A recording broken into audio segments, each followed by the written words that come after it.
원포인트 레슨. 꼭 알아야 할 정보와 이슈를 알기 쉽게 풀어드립니다. 대한민국 경제 고수와 함께 투자의 맥을 짚는 KBS 1라디오 경제쇼. 진행의 성기영 아나운서입니다. 4시 21분입니다. 코스피가 사상 처음으로 4,000피 시대를 열었습니다. 닛케이 지수 역시 고공행진하면서 사상 처음으로 5만을 넘어섰는데요. 여기에다 비트코인, 금까지 전 세계 금융시장이 전례 없는 에브리띵 랠리 맞고 있습니다. 그런데 이제 기본적으로 그 경기가 좋을 때 자산이 오르기 마련인데요. 일각에서는 지금 실물 경기는 좀 둔화되고 또 소비 심리가 기대에 못 미치다 보니까 지금의 이 에브리띵 랠리 현상이 좀 비정상적이다, 이런 지적도 나오고 있습니다. 또 비정상적으로 자산이 상승하면 투자에 소외된 이들과 자산 격차가 더 커질 수밖에 없어서 양극화가 더 심화될 수밖에 없다, 이런 지적도 나오고 있는데요. 자, 한국의 실물 경기 상황 어떤 건지, 자산 시장과 실물 경기 간의 격차가 크진 않는지 이 시간 좀 점검해 보겠습니다. 주원 현대경제연구원 경제연구실장 스튜디오에 모셨습니다. 반갑습니다. 안녕하십니까. 안녕하세요. 오늘 코스피 지켜보셨죠? 네. 시장 상황. 지금 경제연구원에 계신 지 몇 년 되셨죠? 제가 한 25년 정도 있었죠. 이런 네. 시장은 처음 보실 것 같아요. 아니요, 이런 거는 종종 있었죠. 네. 4천까지 간 건 아니었고. 네, 모든 게 다 같이 이렇게 자산 시장이 좋은 거는. 그렇죠. 네. 그러니까 그게 그 유동성이 갑자기 확 풀렸을 때, 네. 그러니까 특히 이제 미국 연준이 제로 금리를 했을 때 네. 이제 그런 경향이 좀 있었는데, 네. 다만 이제 최근에는 안전자산하고 위험자산하고 같이 올라가는 게 약간은 그런 케이스는 좀 기억이 없는 것 같아요. 그래서 여쭤봤습니다. 네. 그러니까 안전자산이라 하면 이제 아시겠지만 금값, 그다음에 위험자산이라고 하면은 이제 주식 대표적인데, 네. 금은 또 최근에 약간 좀 주춤거리고 있죠. 예. 네. 그러다 보니까 아마 기존에 금 쪽에 갔던 유동성이 이제는 주식시장 쪽으로 좀 전 세계적으로 머니무브라 그러죠. 네. 좀 돈이 움직이고 있는 게 아닌가라는 그런 생각을 좀 해봅니다. 네. 그러니까 이제 모든 자산 가격이 급등하는 지금 현상이 지금 말씀하신 유동성 때문이라고 보시는 건가요, 실장님? 저는 아무래도 이제 저는 여기서 대놓고 밝히지만 주식 투자 안 합니다. 네. 네. 그러니까 그냥 오로지 경제만 할 걸 그랬나 이런 생각 안 하세요? 그런 생각이 요새 많이 들죠. 네. 삼성보다는 SK 하이닉스가 좀 눈독이 들었는데 세계 경제 성장률을 보면 네. 계속 조금씩 내려가고 있거든요. 네. 2024년에 3.3, 올해 3.2, 내년에 3.1. 경제 성장률이 내려간다는 거는 이거는 앞으로 경기 상황에 대해서 우리가 긍정적으로 보기 좀 어렵다는 측면이 있거든요. 네, 네. 주식시장이 이제 실물 경제 거울이다라는 그런 전제라면 사실은 주가가 꼭 우리나라만 그런 게 아니고 미국도 그렇고 일본도 그렇고 그렇게 올라갈 이유는 사실 없습니다. 예, 없는데 이게 주식시장이라는 게 사실 실물 경제만 반영하는 게 아니고 네. 미래에 대한 기대, 그다음에 어떻게 보면 시장 참가자들이 모두 낙관적으로 보면 이제 올라가게 돼 있는 거거든요. 그래서 실물 경제 요인만 놓고 보면 이렇게 4,000포인트 이상 올라갈 요인은 분명히 아니라고 생각되지만 네. 최근의 분위기가 여러 가지가 좀 엮이면서 우리나라 증시가 좀 좋았던 게 아닌가, 그런 생각을 좀 해봅니다. 네. 그 각국에서 막대한 양의 돈을 풀었다, 이런 표현들을 많이 하거든요. 어느 정도 풀었고 언제 얼마큼 풀어서 이게 지금 영향을 미친다고 보세요? 이게 이제 미국 같은 경우는 사실 최근에는 돈을 푼 건 아니거든요. 네. 그래서 금리를 높은 수준으로 유지를 했고, 네. 조금 인하하긴 했지만, 네. 그래서 달러 같은 경우는 많이 안 풀렸다고 이제 시장에서 생각을 하는데, 네. 근데 기존의 제로 금리가 상당히 코로나 이후에 길었습니다. 네. 이미 풀렸던 돈들이 엄청 많아요. 네. 예.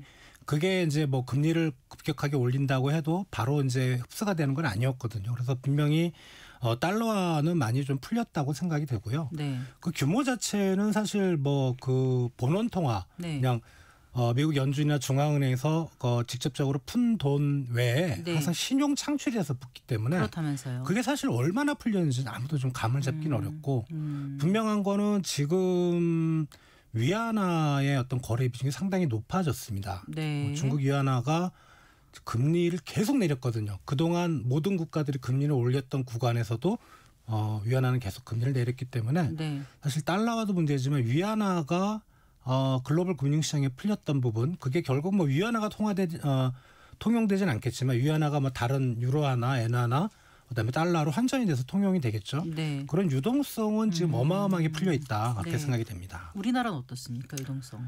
우리나라 유동성은 거의 지금 안 풀렸죠. 뭐 금리를 좀 내리긴 했지만은 네.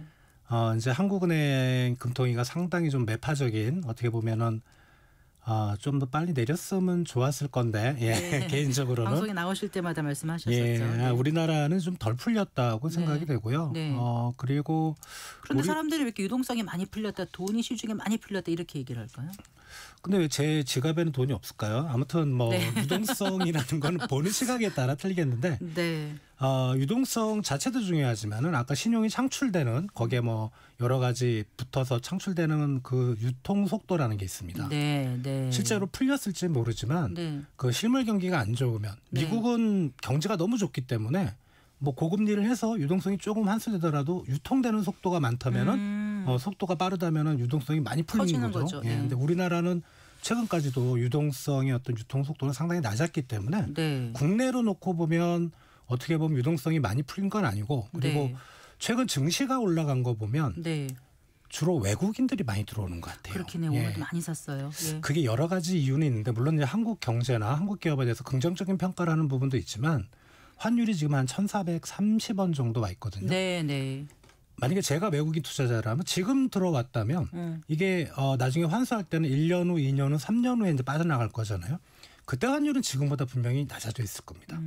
그러니까 주식 투자의 수익률뿐만 아니고 환차익까지도 생각을 하고 외국인들이 들어오는 게 아닌가 그런 생각이 좀 듭니다. 단기가 아니라 조금 중장기적으로 보면 환차익도 염두에 두고 있다라고 보시는 거예요. 예, 맞습니다. 네.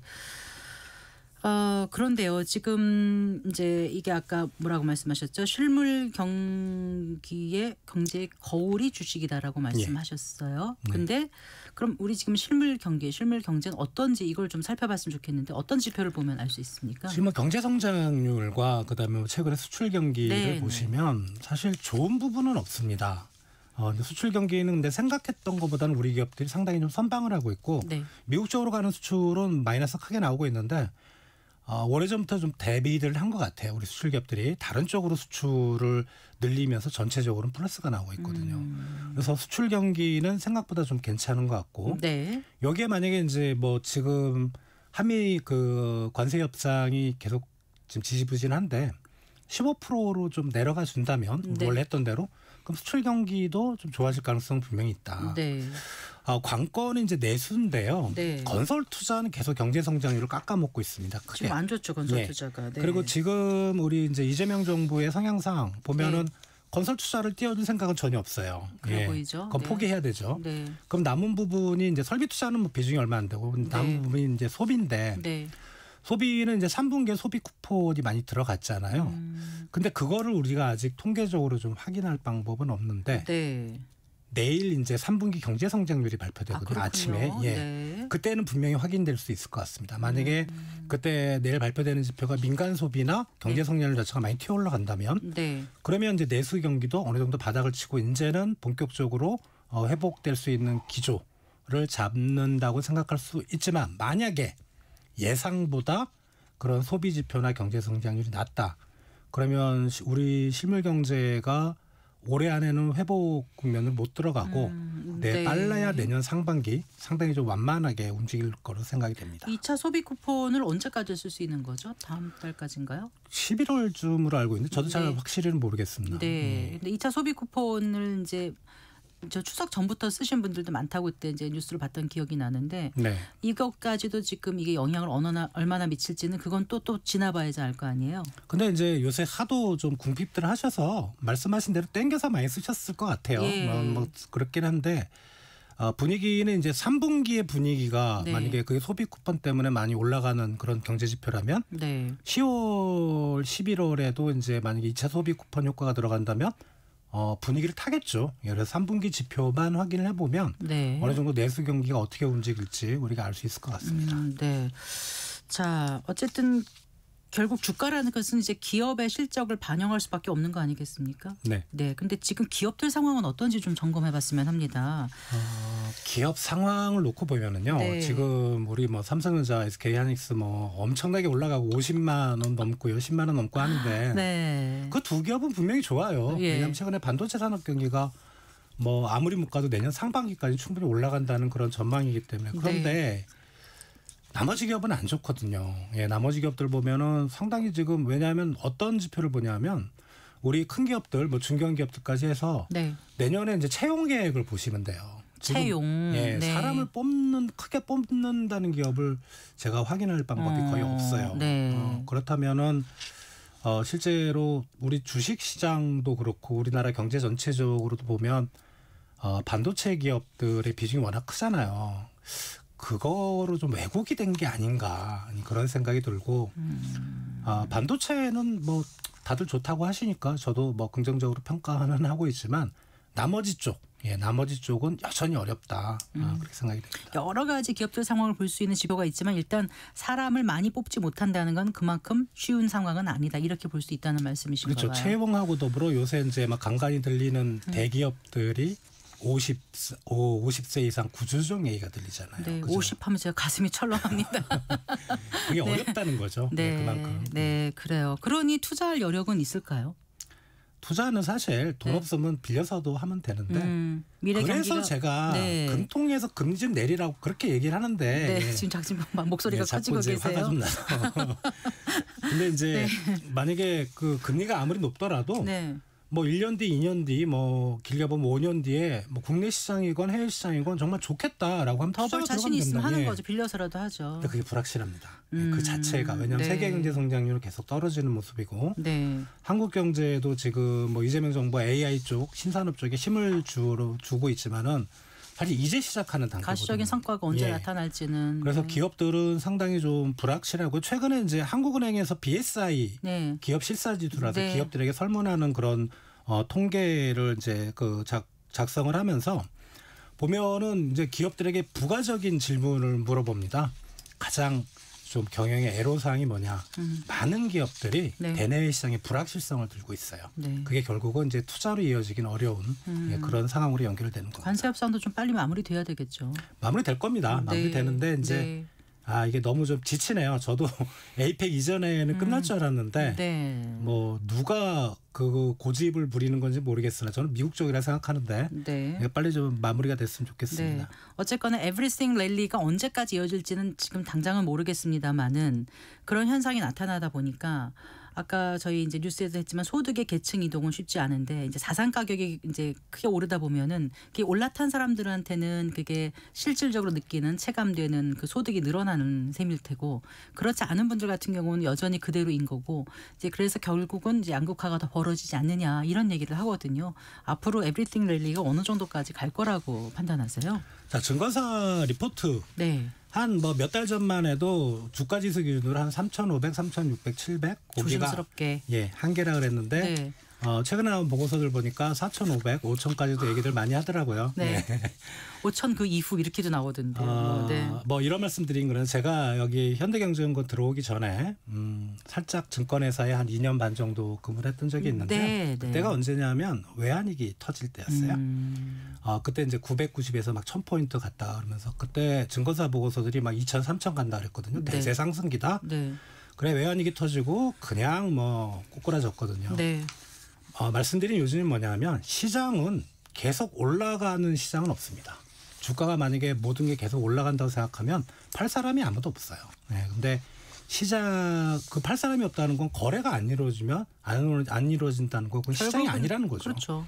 즉 지금 이렇게 랠리를 보이고 있지만 분명히 조정을 받는 국면이 있을 것 같고 네. 그리고 뭐 우리 주식시장이 버블이 아니라고 이창용 총재도 얘기하고 뭐 많은 정부 관계자들이 얘기하지만 버블의 판단 기준은 뭐냐면 그게 나중에 그 주가가 꼬꾸라지느냐 안 꼬꾸라지느냐 그거거든요. 네. 예, 다른 지표로 확인하실 게 아니고 그래서 주식시장은 뭐 지금 전광판을 보면 거의 다 빨간색이긴 하지만 혹시나 리스크는 없는지 네. 이거는 개인 투자자들이 상당히 좀 조심해야 될 그런 부분이라고 생각됩니다. 네. 네. 한은에서 이제 지난주 그 기준금리를 동결하지 않았습니까? 그 가장 주된 이유로 서울 집값 상승에 대한 우려를 꼽았는데요. 글쎄요. 이제 그러면 다음 이제 올해 그러니까 11월에 한 번 더 있죠. 예, 11월에. 네, 11월에 그럼 금리를 어떻게 조정할지도 이제 시장이 관심사입니다. 근데 지금 집값이 완전히 안정세가 되지 않는다면 한은이 지난번에 들었던 얘기대로 다시 또 금리 인하를 안 하고 동결할 가능성이 더 크다는 생각을 전문가들이 하는 것 같던데 그게 그 방향성은 어떻게 보세요? 교묘한데요. 교묘하다는 말이 뭐냐면 정부가 이제 부동산 대책을 내놨잖아요. 네. 그런 효과는 올해 안에 확실히 안 나타납니다. 주택 가격에 영향을 미치려면 내년 최소한 빨라야 상반기거든요. 네. 그걸 가지고 이제 한은이 그 주식 시장의 움직임을 보고 주택 가격의 움직임을 보고 금리를 결정하겠다라는 말은 네. 올해 안 내리겠다는 의미죠. 예. 상당히 좀 스마트한 그런 핑계인데 뭐 주택 시장 얘기는 뭐 계속 주구장창했었고 그런데 이제 다음 주가 계속 말씀드리잖아요. 화요일 날 경제 성장률 3분기 그리고 수요일 날 한미 정상회담 네. 그리고 목요일 날 다음 미국 주가 연준에 이번 주죠, 당장. 이번 주군요. 네네네.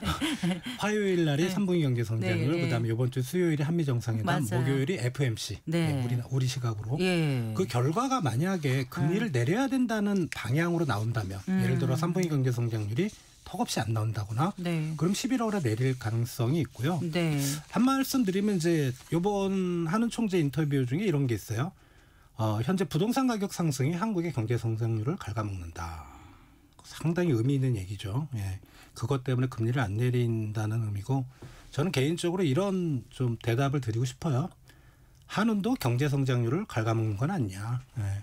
재정 정책은 계속 경기 부양 쪽으로 가는데 네. 금리만 계속 동결한다는 건 재정과 따로 법밥이고 어떻게 보면 지금 주가 지수가 그리고 네. 우리나라 실물 경제가 더 좋아질 수도 있는데 한은이 그걸 막고 있는 건 아닌가 스스로 한번 되새겨 볼 때입니다. 그 FOMC가 이번 주 목요일 우리 시각으로 목요일 10월 29일 이렇게 열리게 돼 있는데 그러면은 금리를 인하하는 쪽인 것 같은 느낌을 지금 받거든요. 예, 지금 뭐 페드워치 민간에서 보기에는 90% 이상 이번에 예. 금리를 인하를 한다고 보고요. 예. 인하폭은 뭐 아주 크진 않을 것 같고 하면 0.25 정도 그렇게 네. 생각들을 하고 있는 것 같습니다. 네, 그러면은 미국 주식 시장이라든가 이런 데 영향을 미치고 자산 시장에도 영향을 미치지 않겠습니까? 미치고 우리 증시도 올라가겠죠. 예. 예. 자, 그렇습니다. 이게 경제라는 게 어떤 한편으로만 딱 생각하기도 어렵고 아주 복잡하게 얽혀 있는 부분들이 많은데 어쨌든 이런 속에서 지지 않고 이기기다기보다 잃지 않고 좀 할 수 있는 방법이 무엇일까 고민하는 분들이 많으세요. 기존에 올라탔던 분들은 조금 더 갈까 말까 고민인 거고 말씀하신 것처럼 주식을 전혀 안 하신 분들이라든가 부동산 이런 거 좀 계속 전월세 계시다가 이제 살려니까 너무 복잡하고 이런 분들 마음이 다들 지금 복잡하거든요. 어떻게 해야 잃지 않고 손해보지 않고 이길 수 있는지. 상당히 어려운 질문인데요. 그걸 하면 제가 답부가 됐을 텐데 네. 모든 사람들이 만약에 어떤 자산에 대해서 좋다고 얘기를 하면 이구동성으로 그때는 위험천입니다. 네.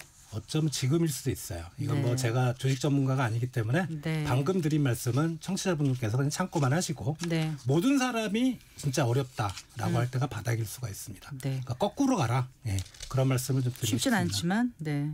거꾸로 한번 생각해 보는 게 필요할 것 같습니다. 네. 말씀 잘 들었습니다. 고맙습니다. 주원 현대경제연구원 경제연구실장과 얘기 나눠봤습니다.